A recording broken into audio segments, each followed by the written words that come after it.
저희가 이제 입장을 하실 때 여러 가지 질문을 많이 받았습니다. 그래서 이 뒤쪽에 포스트잇에 선생님들의 질문을 저희가 받았고요. 그리고 저도 강의를 들으면서 여러 가지 의문점이 생겼습니다. 그래서 이런 질문과 저의 생각들을 함께 교수님께 질문을 드리고 여러분들께도 좋은 정보를 드릴 수 있기를 바랍니다. 네. 교수님, 아까 건선이 있으면 한 10% 정도는 관절염이 있을 수 있다고 말씀을 해주셨어요. 그런데 이런 분들은 증상이 혹시 일반 관절염이랑 좀 다른지 궁금한데요. 증상이 다른지, 그리고 이런 동관 질환들은 어떻게 따로 그러면은 병원에 가야 하는지 아니면 건선 치료제만 먹으면 좀 좋아지는지 궁금한데요. 답변을 부탁드리겠습니다.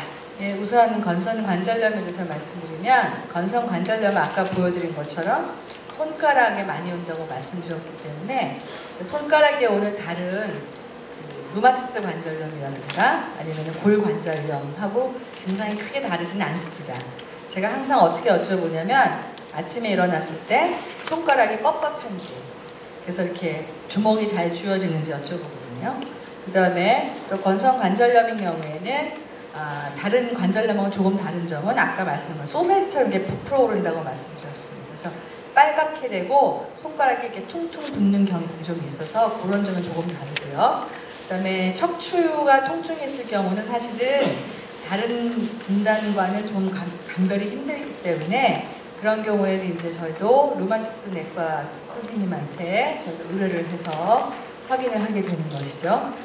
그 다음에 또 한 가지가 치료를 어떻게 해야 동반질환인 경우에는 사실 건선 치료만 해가지고 동반질환까지 좋아지면 얼마나 좋겠습니까만은 그렇지는 못해서 동반질환이 있는 경우에는 꼭 그 해당 질환에 대한 치료를 같이 꼭 병용을 하셔야만 치료 효과가 좋고요. 그러니까 이제 마지막에 말씀드린 건 생락제제 같은 경우에는 아직까지는 100% 뚜렷한 증거는 없습니다만, 생락제제를 좀 일찍 사용하게 되면 심혈관계 질환의 위험도가 떨어진다는 보고가 요새 간혹 나오고 있기 때문에 그런 거를 위해서라도 환자분들이 꼭 병원에 오셔서 치료를 잘 받으시는 게 좋겠습니다. 그렇군요. 교수님, 제가 이게 아까 여기서 좀 눈에 띄는 질문이 있었는데, 목욕을 너무 많은 분들이 하신다고 하셨잖아요. 어떤 분이 이런 질문을 해주셨어요. 사우나에 가면 안 되느냐, 내가 건선 환자인데, 이런 말씀을 해주셨어요. 어떻게 사우나 가면 안 되나요, 교수님? 사우나 가시는 건 좋은데 사우나에 가서 너무 오래 앉아 계시는 게 문제죠. 그러니까 사우나를 가셔서 너무 오래 계시다 보면 아까 말씀드린 것처럼 피부가 건조해지는 원인이 되기 때문에, 그래서 저희가 사우나에 가지 마시라고 하는 거지, 사우나 자체가 건선에 나쁜 건 아닙니다. 근데 아무래도 사우나 가시게 되면 10번만 하고 나오실 수는 없잖아요. 돈 내고 가시는데. 그러니까 안 가시는 게 훨씬 건강에 좋을 것 같습니다. 아까 세정제나 비누도 많이는 사용하지 말라고 하셨는데요. 그럼 만약에 하루에 한 번 샤워를 한다면 세정제는 어떻게 쓰는 게 적합한가요?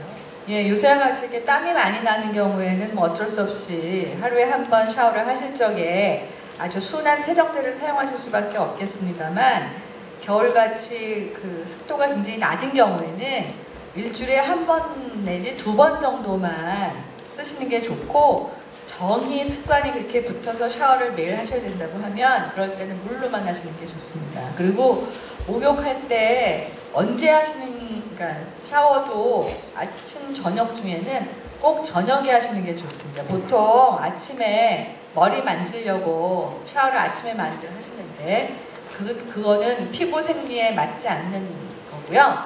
꼭 잘 때, 자기 전에 하루 동안에 있었던 그 먼지와 땀을 다 닦아내고 주무시는 게 훨씬 피부 건강에 좋기 때문에 저녁에 머리도 감으시고 저녁에 샤워도 하시는 게 제일 좋습니다. 건선을 가진 환자분들은 저녁에 샤워하시는 게 좋다고 얘기를 해주셨습니다. 건선뿐이 아니고 모든 환자가 모든 분이 다 그렇습니다. 네, 그렇군요. 자, 교수님, 그리고 아까 주사 치료에 대해서 얘기를 해주셨는데, 저는 이제 궁금한 점이, 생물학적 제재를 그렇게 주사 치료를 하면 혹은 약을 먹으면 이제 임신을 좀 조심해야 된다고 하셨는데, 이런 것들은 임신에 별 문제는 없는지 궁금합니다. 예, 생물학 제재도 사실은 임신에 대한 뚜렷한 증거가 없기 때문에 저희가 임신을 앞두고 있는 분들한테는 이렇게 딱 권유를 해드리고 있지는 않습니다. 그런 한계가 좀 아직은 있습니다. 알겠습니다. 그리고 이제 또 어떤 분이 이런 질문을 해주셨어요. 건선을 치료를 하셨는데 그때 너무 이렇게 전신에 이런 게 많으셔서 치료가 끝났는데도 흉터 같은 그런 이상한 반점들이 남아있다 이렇게 말씀을 하시더라고요. 교수님, 이런 자국 같은 거는 개선하는 방법이 없을까요? 네, 건선 치료 끝나고 나면 환자분들이 그 자국이 남아서 그거를 굉장히 힘들어하는 분들이 많으신데요. 그 자국은 어쩔 수 없이 연고를 바르셔서 조절을 하시는 게 가장 좋고, 어떤 분들은 그게 보통 자국이 피부가 이렇게 약간 검해져서 검은 반점처럼 나타나기 때문에 레이저를 하고 싶다고 하는 분들도 있으신데요. 그거는 레이저를 해서 좋아지는 병이 절대로 아니기 때문에 저희가 그 환자분 상태에 맞춰서 연고를 드리면 그거를 계속 사용하시는 게 가장 좋은 방법입니다. 알겠습니다. 교수님, 요즘 날이 많이 더워요. 어떤 분께서는 이런 말을 해주셨어요. 제가 건선이 있는데 선크림을 써도 되느냐 이런 질문을 주셨는데, 선크림은 건선 환자가 써도 괜찮습니까? 당연히 쓰셔야 되고요. 특히 선크림은 사용하는 방법이 굉장히 중요한데, 보통 환자분들이 그 숫자가 높은 것만 사용하면 된다고 생각하시지만 그건 아니고, 외출하시기 15분 내지 30분 전에 바르시고 난 다음에 외출하셨을 때 요새와 같이 땀이 굉장히 많이 날 때는 2시간 후에 꼭 다시 덧발라 주셔야 됩니다. 그리고 오늘도 아침에 뉴스에 나왔지만 그 요새 자꾸 그 숫자가 높은 걸 사용하는 이유는 환자분들이 사용하는 양이 우리가 검사해서 그 숫자를 만들어내는 검사 방법보다 훨씬 조금 바르시거든요. 그러니까 낮은 걸 바르는 것보다 높은 걸 발라야지 그나마도 그 효과가 유지가 되기 때문에, 그래서 높은 숫자를 많이 바르시게 되는 건데, 어쨌든 건선 환자분들도 꼭 선크림을 바르시는 게 중요합니다. 네, 선크림을 너무 겁내지 마시고 바르는 게 좋다고 말씀을 해주셨습니다. 네, 교수님, 그리고 이제 처방받은 약이나 주사를 쓰면 곧바로 아무 일도 없었던 것처럼 말끔하게 좋아지시는 분들도 있다고 합니다. 근데 이때 그러면은 다 나았으니까 약을 더 이상 안 써도 되는 거 아닌가요? 다들 그렇게 생각하시는데요. 그거는 사실 약의 효과이기 때문에 약이 없어지면 결국 다시 재발할 수밖에 없는 상황이거든요. 고혈압 환자분들이 혈압약 잡수셔가지고 혈압 좋아지면 약을 끊으시는데, 그러시다가 나중에 큰 이제 분변을 당하시는 것처럼 건선도 마찬가지입니다.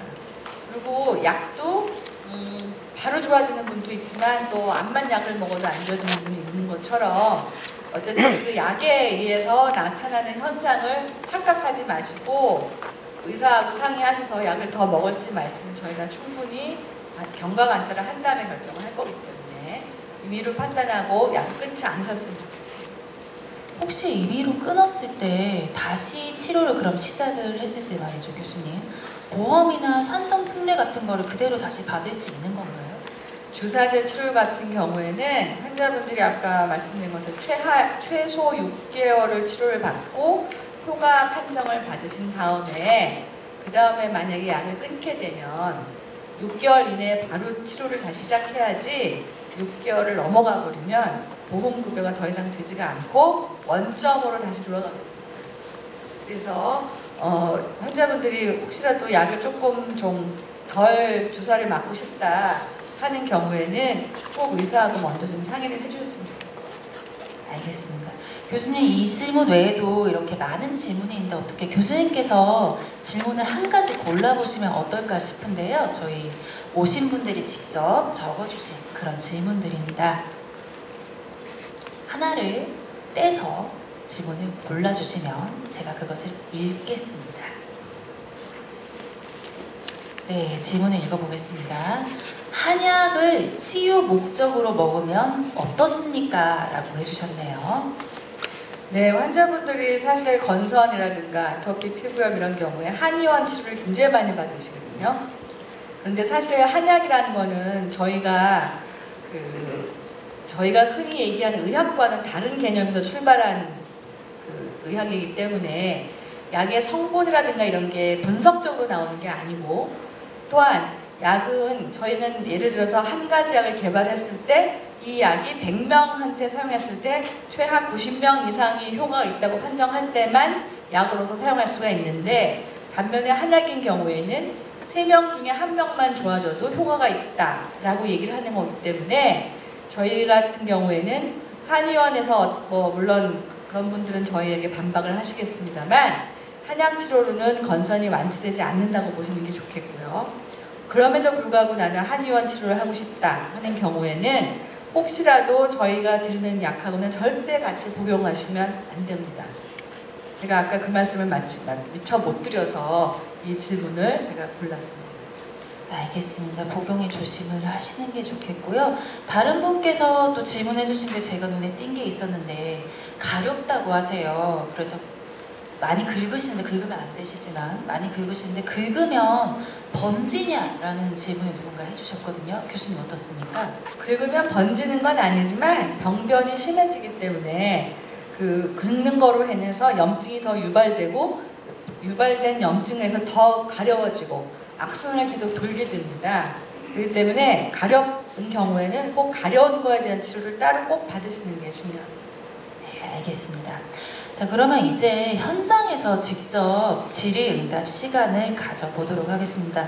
여러분, 이 자리에는 건선으로 고통받는 환자나 그런 환자분들의 가족이 많이 와 계십니다. 그래서 건선에 관한 강의인 만큼 건선에 관련된 질문만 해주시면 감사하겠습니다. 자, 손에 들어서 거수를 해주시면 저희가 마이크를 드리겠습니다.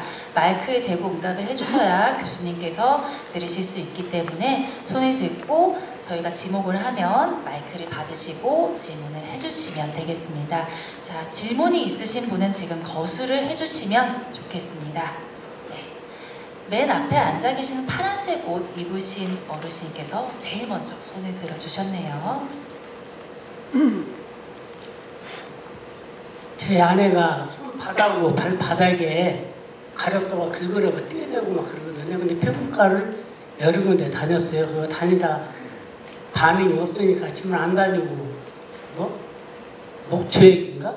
그거 바르고 있더라고요. 지금 괜찮은지 모르겠어요. 그 목초액은 순전히 각질을 벗겨내는 효과밖에는 없거든요.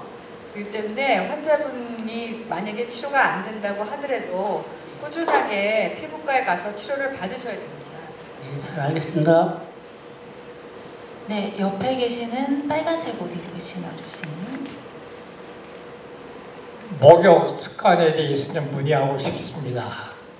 지금 15살 먹은 남자 중학생인데요. 아침에 식후 학교 등교할 때 저녁에 잠자기 전에 매일 샤워를 목욕을 합니다. 그게 하루 이틀이 아니고 지금 중학교 3학년이니까 초등학교 4학년 때부터 매일 하다시피 하고 있는데, 한편 말듣기에 텔레비 같은 데 나오는데 성인이 됐을 때 성 기능도 약해진다고 그러는데, 뒤에 엉덩이에 아토피만치로 가려움은 심하지 않지만은 건성같이 반점이 조금씩 나와 있어요. 이제 목욕에 대해서 그 습관이 어떻게 되는 것인지 좀 알고 싶습니다. 예, 아까도 제가 말씀드렸는데요. 목욕은 하루에 한 번 잘 때만 하는 게 좋고요. 특히 사춘기에 있는 학생들의 특징은 뭐냐? 샤워실에 샤워하러 들어가서 자기 혼자 오롯이 자기 엄마 아버지 간섭 없이 혼자만 있기 때문에 목욕 시간이 굉장히 길어져요. 그렇기 때문에 그렇게 하면 안 되고, 아까 말씀드린 건 10분 이내로 짧게 하라고 하셔야 되고, 그 다음에 그 학생인 경우에 만약에 피부에 건성 같은 반점이 있다 그러면 지금 나이는 어리지만 빨리 병원에 와서 정말 건선인지 아닌지 진단을 받으셔야 될 것 같습니다. 네, 다시 손에 들어서 거수를 해주시는 분들 중에서 교수님이 한 분의 지목을 해주시면 좋겠습니다. 저 까만 옷 입으신 거죠? 네, 여자분 중간에 계시네요. 네.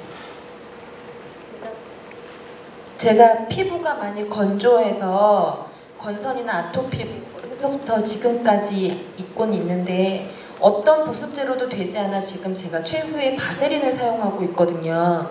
바세린을 지속적으로 사용을 해도 괜찮은지. 네, 바세린은 굉장히 좋은 보습제 중에 하나입니다. 단지 그게 끈끈해서 바르시고 난 다음에 좀 불편한 게 있지만 바세린은 부작용도 전혀 없기 때문에 계속 사용하시는 게 아주 좋습니다. 다시 교수님께서 한 분을 지목해 주시면 여기 좋겠습니다. 모자 쓰신 어르신.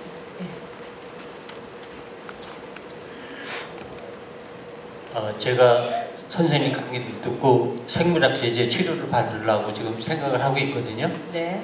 근데 파지 접수가 10 이상이라든지 또 병변 부위가 넓다든지 또 세 번째로 6개월 이상 치료를 받아도 효과가 없을 때 6개월 이상 치료는 옛날 치료를 얘기하는 거예요. 진단 받으러 갔을 때 그때부터 6개월을 치료를 다시 해야 되는 거예요. 최근 1년간 치료 경력이 중요하고요. 네. 그 다음에 파지 점수나 그 세포 면적 그 넓은 거는 네. 병원에 와서 저희가 기록으로 남긴 경우 그러니까 환자분이 측정하는 게 6개월간 아니고, 치료를 1년 전에 받았으면 그 병원에 그 처방전 같은 걸 갖고 가야 되는 거예요. 그렇습니다. 그러니까 개인위원회에서 만약에 치료를 받으셨으면 네. 개인위원회에서 기록을 다 띄워오셔야 돼요. 예, 그래서 제가 4, 5년 전에 여러 군데 댕기다가 어느 병원에 갔더니 면역업 제제하고 비타민 A하고 D 복합제 두 가지를 처방을 해줘서 먹었더니 20일 만에 효과가 굉장히 좋아졌어요. 그런데 20일이 지나고 나니까 굉장히 심한 부작용이 생기더라고요. 어떤 부작용이냐면 일어나지를 못하겠어요. 내 건강한 체질인데 그러고 식은땀이 나고 체중이 빠지면서 왼쪽 그 다리가 발서부터 헛다리까지 차가워져요.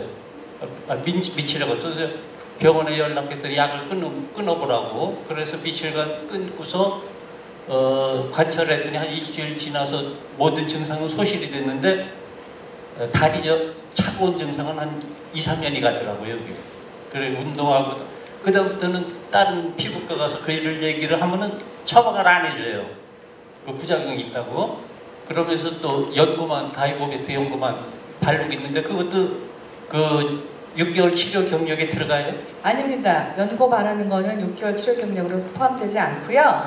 네. 6개월 치료 경력은 3개월간의 광선 치료, 그것도 주 2회를 하셔야 되고 중간에 2주 이상 쉬시면 안 됩니다. 그 다음에 먹는 약은 딱 두 가지로 정해져 있습니다.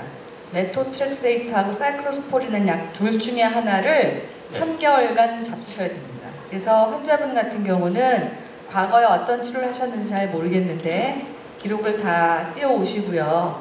다시 진단을 받으셔서 얼만큼 심한지를 본 다음에 그 치료를 시작을 다시 하셔야만 주사를 맞을 수 있는 대상이 될지 안 될지 결정하실 수가 있겠습니다. 그 병원에 가서 다시 시작을 처음부터 해야 되겠네요. 네, 맞습니다. 네, 잘 알겠습니다. 시간 관계상 딱 두 분만 질문을 더 받도록 하겠습니다. 자신이 정말 건선에 대해서 궁금하신 점이 있으신 분만 손을 들어주세요. 네, 맨 앞에 계시는 어르신. 네.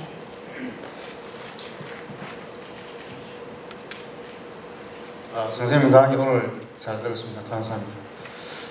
저는 보습제를 사용하지 않고 요즘 알로에 수딩제를 바르고 있는데요. 그걸 바르면 굉장히 살길이 부드럽고 좋은데 계속 사용해도 되는지 모르겠습니다.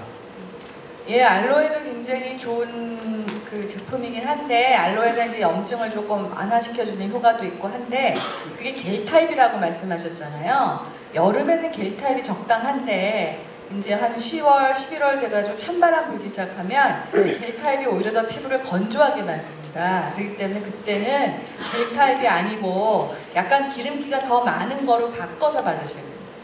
오래 바르시는 건 상관없습니다.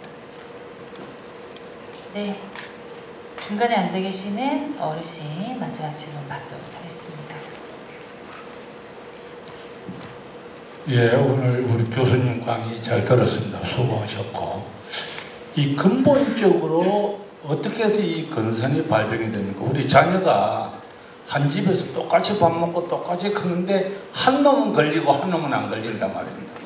그리고 또 먹는 음식에 관계가 있는지 궁금합니다.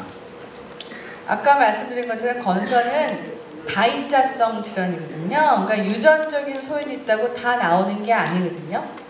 유전적인 소인이 있다 하더라도 외부 요인하고 같이 그게 딱 맞아 떨어졌을 때 마치 우리가 그 전기를 연결할 때 스위치가 딱 켜지듯이 그 유전자가 딱 활동을 시작을 하면 병이 생기는 거거든요. 근데 자녀분들이라도 해도 유전적인 소인은 서로 다를 수가 있죠. 왜냐하면 유전자가 어떻게 모이느냐에 따라서 사람이 달라지니까요. 그렇기 때문에 한 분은 생기고 한 분은 안 생기고 할 수 있는 거거든요. 그래서 그거를 내가 뭐 유전적인 거를 고쳐야 되겠다, 외부적인 걸 고쳐야 되겠다 해갖고 이 건선이 치료가 되는 게 아니기 때문에 어쩔 수 없이 건선에서 나타난 현상인 염증을 저희가 치료를 하는 겁니다. 그리고 아까 말씀드렸지만 음식하고는 전혀 관계가 없고요. 특히 이번에 미국에서 건선 환자들 또 건선을 연구하는 사람들이 만들어진 미국 건선재단이라는 게 있습니다. 거기서도 음식물에 관한 권고사항이 나왔는데 거기에 보면 우리가 흔히 좋다고 알려져 있던 것들을 절대로 먹을 필요가 없다라는 게 나와 있습니다. 단 한 가지, 건선 관절염 있는 환자들은 비타민 D를 먹어라 이렇게만 나와 있어요. 그렇기 때문에 먹는 거하고는 전혀 건선하고는 관계 없다는 거를 지금 다시 제가 말씀드리겠습니다. 네, 먹는 것과 건선은 별로 관계가 없다고 하셨습니다. 이제 마지막 마무리 질문 제가 한번 드리도록 할게요. 교수님, 그 마지막 주사 치료 같은 거는 당연히 약은 바르면 아프지 않겠지만 주사 치료면은 아프거나 뭐 주사라고 해서 부작용이 있진 않을까 걱정이 되는데요. 그 부분에 대해서. 네, 주사 부위에 주사를 맞자마자 그 부위 이제 붉어지고 통증이 있는 경우가 간혹 있는데 그런 경우에도 오래 가지는 않기 때문에 환자분들이 주사를 맞을 때 그거를 불편해서 주사를 맞지 못하겠다는 분들은 거의 없었고요. 그리고 아까 제가 주사 간격에 대해서 말씀드렸지만 초창기에는 그 약의 효과를 빨리 유도하기 위해서 자주 맞는 경우가 있다 하더라도 그 유도 기간을 지나고 나면은 뭐 4주에 한 번, 뭐 12주에 한 번 이렇게 맞는 스케줄이 길어지기 때문에 그 부작용은 큰 문제가 되지는 않습니다. 토크쇼는 이상으로 마치도록 할 텐데요. 일단 교수님 많은 시간 고생해 주셔서 정말 감사드립니다. 박수를 한번 부탁드리고요.